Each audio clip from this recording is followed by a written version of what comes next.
Halo semuanya, pada video kali ini saya akan menjelaskan salah satu contoh soal kimia SMA.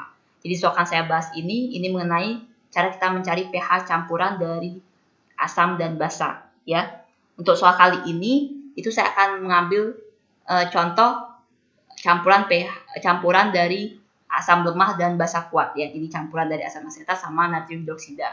Sebelum kita lanjut ke pembahasan soalnya, saya harapkan kalian subscribe channel ini sekarang juga karena setiap hari kamu upload satu video ya. Jadi video matematika, fisika, kimia, dan biologi. Oke, sekarang saya langsung aja ke contoh soalnya. Larutan asam asetat 0,2 molar sebanyak 25 ml. Jadi Ka-nya diketahui 10 pahami 5 ya. Jadi Ka itu adalah konstanta disosiasi asam lemah ya. Kalau dia udah punya nilai Ka, berarti dia pasti asam lemah gitu ya. Sedangkan kalau dia asam kuat, dia tidak mungkin memiliki nilai Ka gitu. Dicampur dengan 25 ml lautan natrium hidroksida 0,2 molar. Ya, jadi dia dicampur kedua lautan ini dan diketahui juga volume dan molaritasnya masing-masing. Ditanya itu adalah pH campurannya. Nah, sebelum kita membuat reaksi campuran antara asam dan basanya, kita cari dulu mol dari setiap larutannya. Jadi saya akan mencari mol asam asetat sama natrium dioksidanya. Jadi N dari CH3COH ya, N itu adalah notasi dari mol ya. Jadi kan tidak usah bingung. Kalau saya tuliskan N kecil itu artinya mol itu. Diketahui kan molaritas sama volume, ya kan? Kan harus ingat lagi mengenai konsep mol ya. Kalau diketahui molaritas sama volume, kalau ditanya mol itu adalah M kali V ya. Jadi M dikali dengan V. Jadi M itu adalah 0,2, V-nya itu adalah 25 ya. Kalau dikali itu jadi 5 milimol. Hasilnya milimol karena volumenya itu dalam mililiter ya. Kalau dia volume dalam liter, hasilnya ntar mol gitu. Nanti ikutin saja dari volumenya gitu. Sedangkan kalau dia molaritas, pasti dia satuannya M besar gitu ya.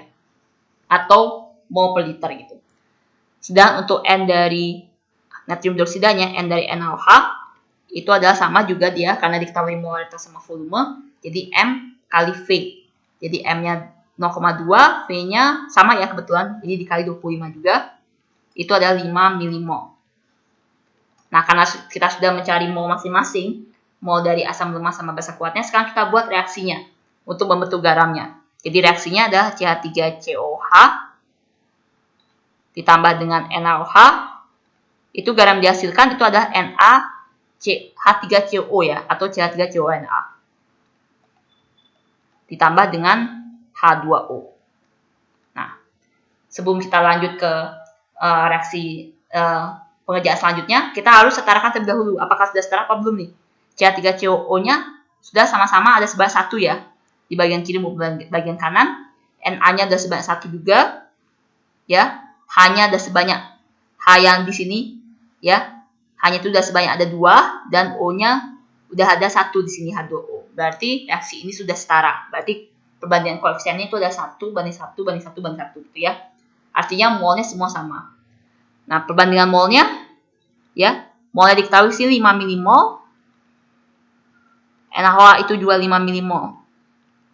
Nah, stop sampai sini. Kita lihat sekarang apakah perbandingan mol itu udah sama dengan perbandingan koefisien.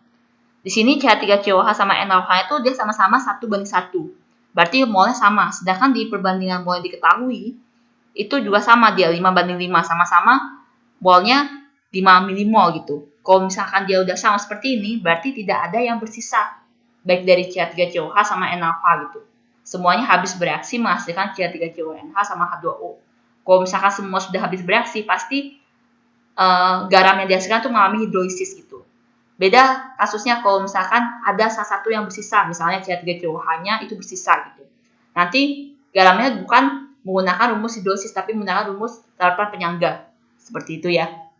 Jadi ini saya tuliskan juga 5 milimol karena dia perbandingannya 1 banding 1 juga kan. Dia juga 5 milimol di H2O. Nah, ya kan.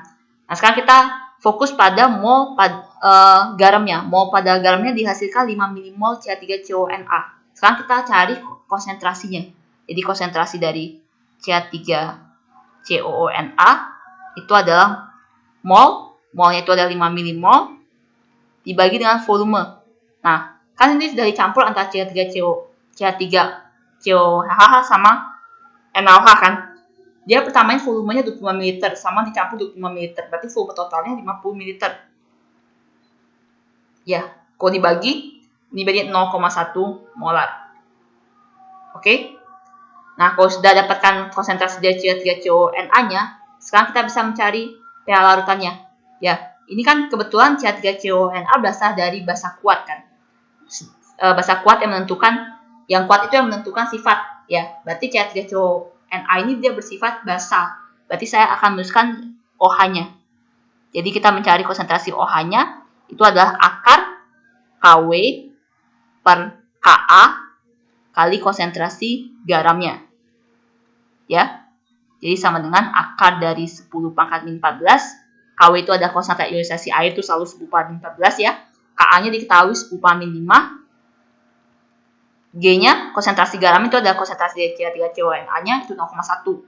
Jadi 10 pangkat min 1. Ya. Kalau kita cari, berarti konsentrasi OH-nya itu ada 10 pangkat min 5 molar. Nah, dari OH- ini kita bisa mencari pOH. pOH itu adalah min log konsentrasi OH- kan.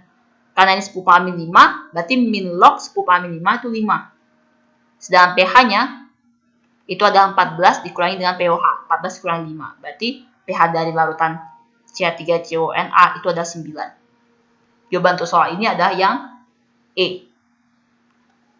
Oke, sekian saja pembahasan saya untuk soal kali ini. Mudah-mudahan kalian bisa mengerti ya. Kalau kan ada yang kurang mengerti atau ada yang ingin kalian tanyakan, kalian bisa komen di kolom komentar ya. Jangan lupa kalian like, share, dan subscribe. Terima kasih.